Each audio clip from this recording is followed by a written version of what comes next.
How easy is it to get up in the morning when you know you're not doing all that it takes? It's not very easy at all. You can just lay there awake thinking, oh, what's a few more minutes in bed? It won't matter much anyway. Wrong. It does matter. It will matter. Now, how easy is it to get up in the morning when you're pouring it on, doing the best you can, anxious to get going, make progress toward your dream? It's a whole different story.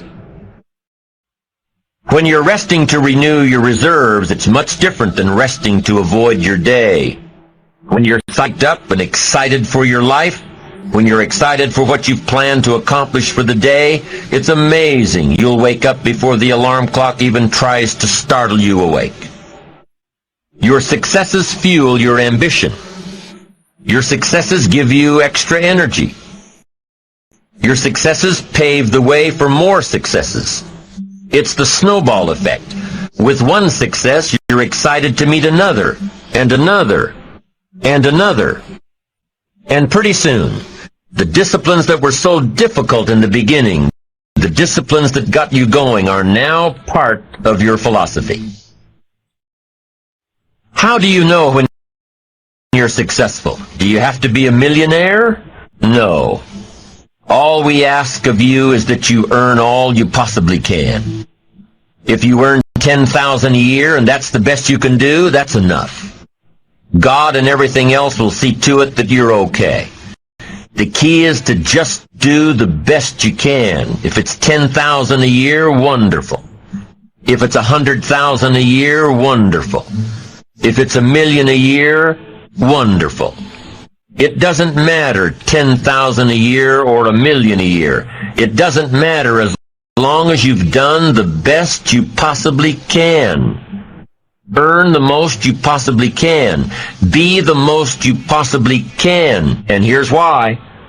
The essence of life is growth. The essence of life is growth, to do the best you can. And here's what's interesting. Humans are the only life form that will do less than they possibly can. Humans are the only life form that will settle for less. Every other life form except human beings strive to its maximum capacity. How tall will a tree grow? Approximately. As tall as it possibly can. You never heard of a tree growing half as high as it could. No, trees don't grow half. Trees send their roots down as deep as possible, stretch their limbs up as high as possible, produce every leaf possible and every fruit possible. As a matter of fact, you never heard of a human physically growing half. We keep growing until we're done. Now that's a part of life we can't control. It's genetically coded. And that's probably why we keep growing till we're done. Because we can't control that part. It's the rest of our growing that we control. The growing of our minds, the expansion of our minds, that we can control.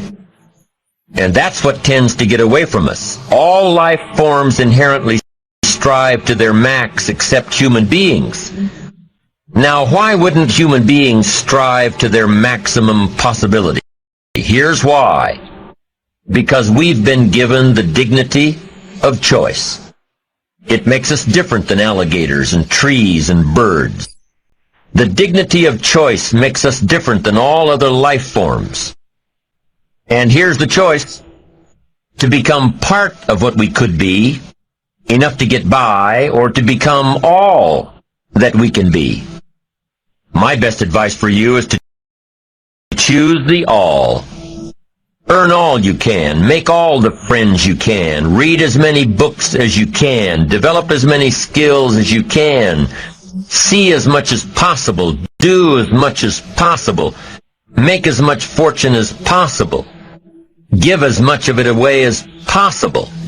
The max. There's no life like it. I'm telling you, once I got on track, I've never looked back. Pick up the challenge. Go for it. Take the best of the two easies. Take the route of it's easy to get ahead. It's easy to do all you can. It's easy to succeed. It's easy to have financial freedom. The more you do, the more you get. So the two primary benefits of positive reinforcement are, number one, to build good habits, and number two, to create more energy to fuel your ambitions, your desires, your achievements. How can you isolate what's working for you and what isn't? How can you make sure that you are reinforcing your positive disciplines? Well, if it isn't apparent, easy to see right away, if what you're doing is happening in such small increments that you're not sure if you're on track, then you need to be writing it down. You need to keep a journal anyway. But if you really aren't sure that what you're doing is making measurable progress, you need to keep a written record. You need to write down everything that may be relevant in your day. What you did, who you saw, what you felt, how it may or may not affect you now and in the future. The best way to track your activities of the day is to write them down. The best way to track your activities of the week is to write them down. The best way to analyze your progress through the year is to have written it down. Why? So you can look back on it. Because by keeping a written record of your life, you will be more accountable. By putting into writing the action steps that you have planned, you will easily see what works and what doesn't. Most people just try to get through the day, never writing anything down, never keeping track of their progress along the way, never really knowing if they are doing all they can to reach their goals, to drive their ambition. But gifted people learn to get from the day. They don't let a day end without picking up some valuable experience, some emotional content, some idea that may positively affect their future. To get the most from a day, to learn the most from a day, you need to be able to reflect on the day. And how can you reflect on a day unless you record it in history?